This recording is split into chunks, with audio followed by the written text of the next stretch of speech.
cá estamos nós de regresso neste Café das 9. Vamos de seguida para a rubrica de osteopatia com o Dr. Paulo Almeida. Já sabe, se houver alguma dúvida, alguma questão que queira colocar, envie-nos um e-mail para cafedas9@angelostv.pt. E hoje vamos falar de um assunto, até porque estamos já no verão, já todos estamos predispostos para a prática do exercício físico, do desporto, as caminhadas, as corridas, e muitas vezes começamos por aí a fazer assim umas corridas e nem sequer consultamos o médico para saber se o nosso corpo está de facto em condições para poder ou não fazer esse tipo de exercício e por vezes, para não dizer sempre, deveríamos fazê-lo porque é muito importante percebermos em que estado está a nossa máquina, por assim dizer, para depois percebermos se podemos ou não puxar assim tanto por ela. Paulo Almeida, muito bom dia. Bom dia, Cláudia. De facto, hoje vamos estar aqui na nossa rubrica de osteopatia a tentar perceber o relacionamento entre desporto, atividade física, desportiva com osteopatia. Desporto. Eu lembro-me de uma pequena palestra que fiz uma vez em que quem estava a assistir era praticamente tudo pessoas ligadas ao desporto. Eu comecei essa palestra com uma frase polémica, em que dizia: o desporto não dá saúde a ninguém. Ui, Isto é polémico. isso foi polémico. Portanto, quase que me expulsavam dali para fora. O que eu quero dizer com isto é que o melhor desporto que nós podemos fazer e que devemos fazer é uma boa caminhada. O melhor desporto que nós poderemos fazer é, sem dúvida, ir à piscina e nadar. Ou seja, mas tudo o que seja uma atividade física que crie movimento ao nosso corpo, que seja um movimento rítmico, um movimento contínuo, sem ultrapassar os limiares fisiológicos das nossas estruturas. Acontece que em desporto, quando se pratica qualquer tipo de atividade desportiva, o corpo é levado sempre ao máximo, ao extremo, ao limite.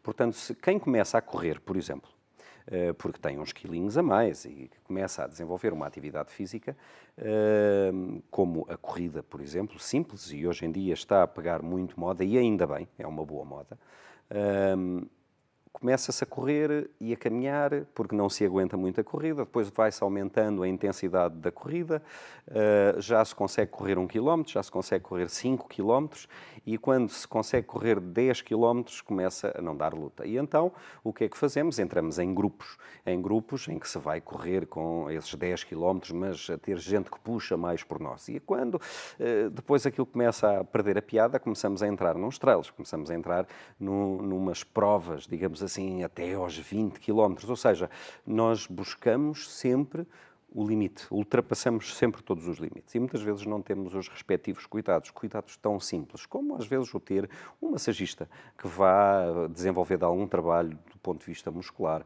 para relaxar os músculos da hipertonicidade que eles vão criando, procurar um osteopata em que possa precisamente corrigir algumas alterações que se vão criando ao longo da atividade desportiva, muitas vezes feita sem orientação, portanto, e onde as lesões se podem precisamente ir instalando, as alterações, as disfunções do foro somático podem-se ir instalando. Portanto, há uma diferença realmente em atividade física, que é importante, numa atividade esportiva que se faça do ponto de vista amador e o desporto de competição propriamente dito.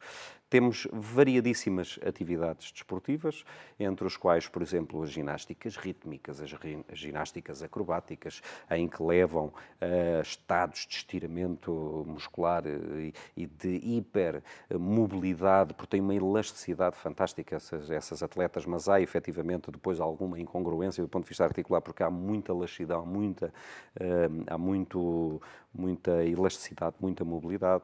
Por exemplo, desportos de impacto, o futebol, por exemplo, em que tem picos muito intensos, em que tem quedas, em que tem alterações cruzadas e que solicita as cadeias cruzadas a nível muscular.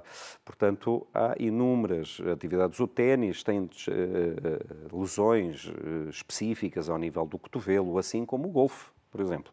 Um golfe que aparentemente não tem qualquer tipo de esforço. Há lesões também ao nível do cotovelo que são específicas dos golfistas, não é? Porque é por causa da solicitação constante constante daqueles músculos.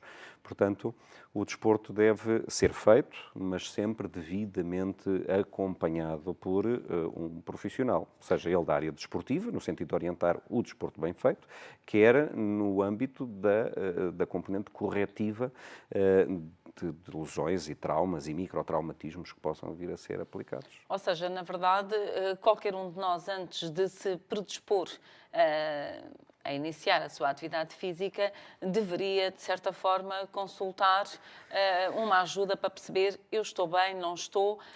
Face a esta situação, o melhor é não fazer corrida ou não fazer alto impacto. Se porventura for uma pessoa que tenha uma vida sedentária e que se predispõe a iniciar uma atividade esportiva, deve sempre consultar o seu médico, simples, o seu médico de família, e pedir para fazer um diagnóstico, digamos assim, com um simples eletrocardiograma, com um raio-x ao tórax, portanto, coisas simples que possam efetivamente perceber se a nível cardiorrespiratório está funcional e se não há umas análises clínicas onde perceba se há algum tipo de indicador que possa criar ou despertar alguma contraindicação ao desporto. Depois, então, de perceber que a máquina está funcional, e então iniciar a sua prática desportiva. Muitas vezes nós temos um conjunto de alterações disfuncionais, fixações, que não vão permitir que o movimento seja feito convenientemente.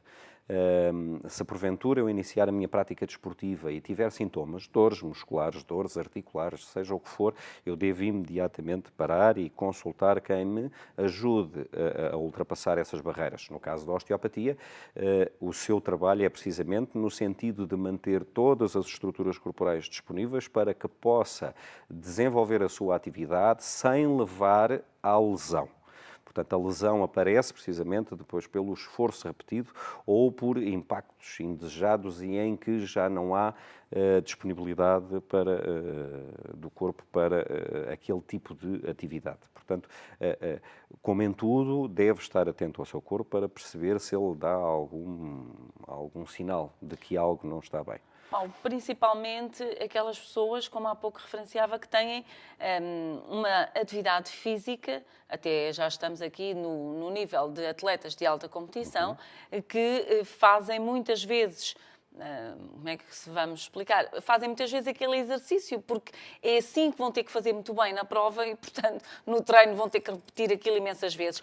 Pode criar aqui, entre aspas, acomodações do nosso corpo que depois vão criar ali lesões mais tarde? Em relação ao desporto de competição, habitualmente já são acompanhados por alguns profissionais de saúde. Em Portugal, na grande maioria, e há já alguns clubes que solicitam o apoio de um osteopata, em Portugal não há muitos que sejam acompanhados pela osteopatia. Por exemplo, nos Estados Unidos, em Inglaterra, todas as equipas de futebol da Premier League, da Primeira Liga, o Chelsea, o Manchester United, etc., têm osteopatas na sua equipa médica. Na Austrália, Nova Zelândia, portanto, atletas de alta competição são acompanhados por osteopatas. Precisamente porque há lesões que muitas vezes aparecem por alterações biomecânicas e que muitas vezes não conseguem ser acompanhados ou diagnosticados, senão mesmo pelo osteopata, dentro da sua área de competência e de intervenção. Portanto, lembro-me, por exemplo, uma pubalgia é uma lesão muito comum, digamos assim, nos desportos de competição.